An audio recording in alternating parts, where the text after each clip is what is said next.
اسماء القرآن۔ قرآن کریم کی کچھ خصوصیات اس کے ان ناموں سے بھی سمجھ میں آتی ہے جو نام خود قرآن نے ذکر کیے، اس لیے اختصار کے ساتھ اسماء القرآن بھی ذکر کیے جاتے ہیں۔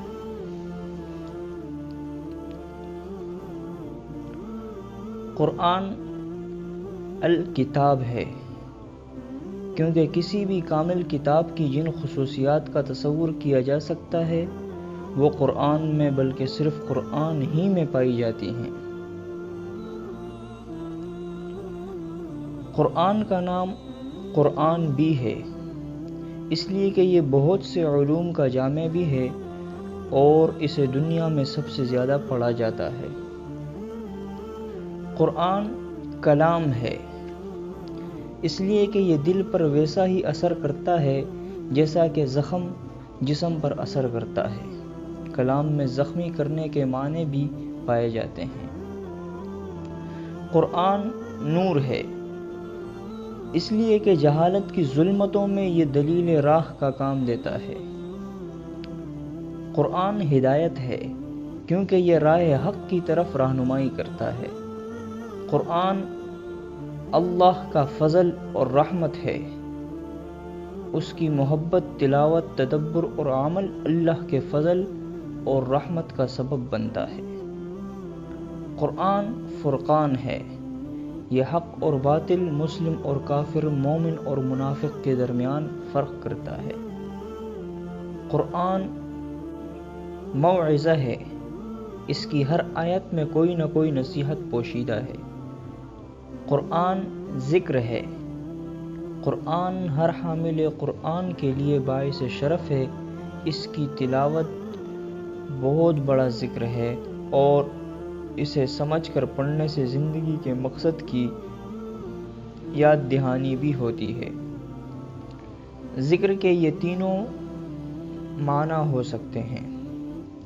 قرآن کریم ہے، یہ خود بھی شرف و کرم والا ہے اور اپنے حامل کو بھی ایسا ہی بنا دیتا ہے۔ قرآن علا ہے، کلام کی بلندی کے جتنے تصورات بھی ممکن ہیں وہ سب قرآن میں علی وجہ الکمال پائے جاتے ہیں۔ قرآن حکمت ہے، اس کا ہر امر، ہر نہیں، ہر قصہ، ہر بات حکمت ہی حکمت ہے۔ قرآن حکیم ہے، یہ تغیر و تبدل اور مثال لائے جانے سے محکم ہے، اور اس کی حکمت کی ایک علامت یہ بھی ہے کہ اس پر عمل کرنے والا فواحش سے باز آ جاتا ہے۔ قرآن مہیمن ہے، یہ ساری آسمانی کتابوں کا نگران ہے۔ الہامی کتابوں کی ساری سچائیوں کو قرآن نے اپنے دامن میں سمیٹ رکھا ہے۔ قرآن مبارک ہے، جس مکان، جس سینے اور جس معاشرے میں قرآن ہو وہاں برکتیں نازل ہوتی ہیں۔ قرآن حبل اللہ ہے، اس رسی کو پکڑنے والا فرد ہو یا جماعت وہ بہرحال اللہ تک پہنچ ہی جاتا ہے۔ قرآن صراط مستقیم ہے، قرآن سے ہٹ کر جو بھی راستے ہیں وہ کجی، طغیان اور بغاوت کے راستے ہیں۔ قرآن قیم ہے، اس کی کسی بات، کسی حکایت اور کسی ہدایت میں ذرہ برابر کجی نہیں ہے۔ قرآن فصل ہے، یہ حق اور باطل کے باب میں بھی قول فیصل ہے اور اپنے اعجاز کے ثبوت کے اعتبار سے بھی قول فیصل ہے۔ قرآن نبع عظیم ہے، تخلیق کائنات سے نزول قرآن کے زمانے تک انسان کے کانوں نے قرآن سے بڑی خبر نہیں سنی۔ قرآن احسن الحدیث ہے، ایسی بات اور ایسا کلام جس میں ہر پہلو سے حسن ہی حسن اور خوبی ہی خوبی پائی جاتی ہو۔ قرآن تنزیل ہے، یہ ایک بار نہیں بتدریج نازل ہوا تاکہ اس کا سمجھنا، سمجھانا اور عمل میں لانا آسان ہو۔ قرآن روح ہے، قرآن روح کائنات ہے، اس سے صرف مردہ دلوں ہی کو زندگی نہیں ملتی بلکہ پوری کائنات کی زندگی اور اس کا ارتقاء قرآن سے وابستہ ہے۔ جب کائنات پر موت مسلط کرنے کا فیصلہ کر لیا جائے گا تب قرآن کے حروف کو اٹھا لیے جائیں گے۔ قرآن وحی ہے، پورے قرآن میں کوئی ایک حرف بھی ایسا نہیں جو غیر وحی ہو، برخلاف دوسری الہامی کتابوں کے۔ قرآن مثانی ہے، اس میں قصص اور مواعظ کو بار بار بیان کیا گیا ہے، یوں بھی اسے بار بار پڑھا جاتا ہے، ہر بار پڑھنے سے نیا لطف حاصل ہوتا ہے۔ قرآن عربی ہے، آج تک اسی زبان میں پڑھا جا رہا ہے جس زبان میں نازل ہوا۔ اردو، انگریزی، ہندی وغیرہ تراجم پر قرآن کا اطلاق نہیں ہو سکتا۔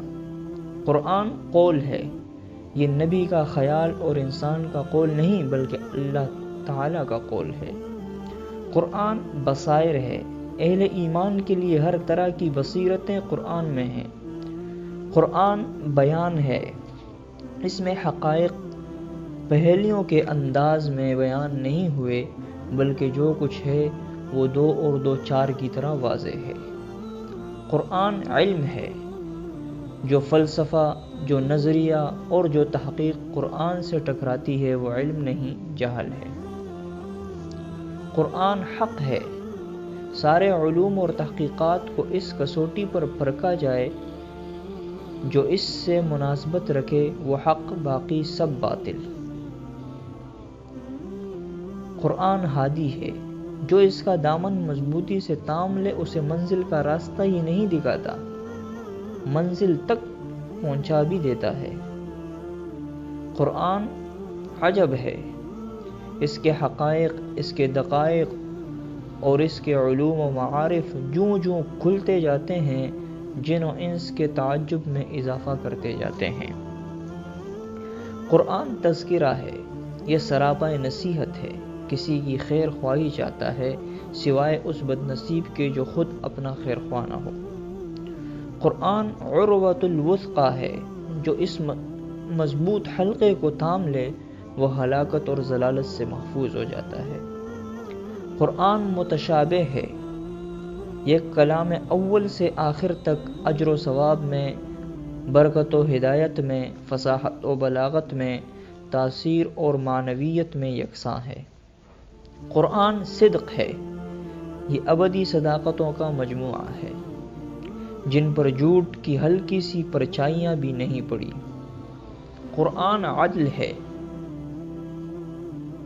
جو افراد اور جماعتیں اپنے انفرادی اور اجتماعی مسائل میں قرآنی تعلیمات کو آزمائیں گی وہ ان کے عدل اور اعتدال کا لازماً اعتراف کریں گے۔ قرآن ایمان ہے، یہ ایمان کا داعی، ایمان کا محافظ اور قلوب انسانی میں تخلیق ایمان کا باعث ہے۔ قرآن مجید ہے، خود مجد و شرف والا ہے اور اپنے حاملین کو بھی مجد و شرف کے اعلیٰ مقام پر بٹھا دیتا ہے۔ قرآن زبور ہے، یہ کوئی زبانی یادداشتوں کا مجموعہ نہیں بلکہ اس کا حرف حرف صاحب وحی کی زندگی ہی میں معرض تحریر میں آ چکا تھا۔ قرآن مبین ہے، اس کی ہر بات واضح ہے، اغلاق، پیچیدگی اور ابہام کہیں بھی نہیں۔ قرآن بشیر و نذیر ہے، یہ نیکوکاروں کو بشارتیں اور بدکاروں کو ڈراوے سناتا ہے۔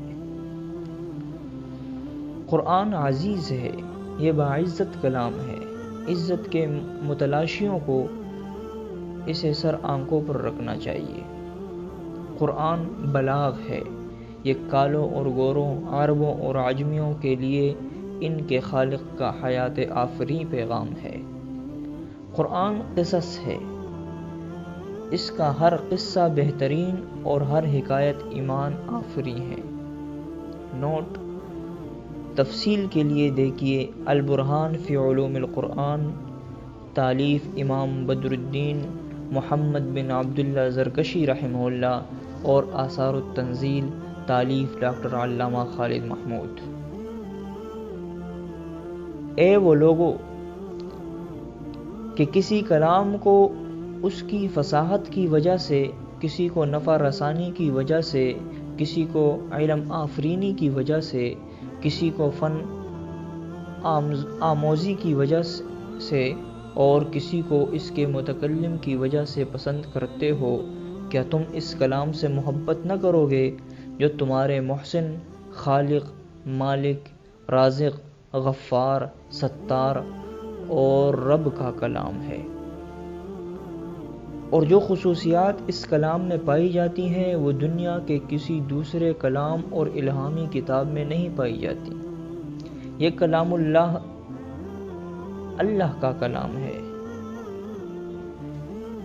اس میں کوئی بات شک اور ارتیاب والی نہیں۔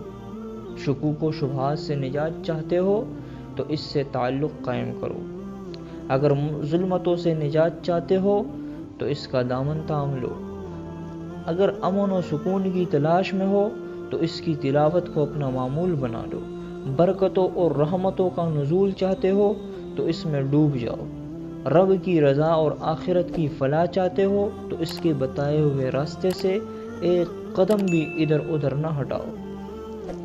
اگر اللہ کے پیارے بننے کی آرزو دل میں رکھتے ہو تو آؤ اس کلام سے محبت کرو تاکہ تم اللہ کے محبوب اور پیارے بن جاؤ۔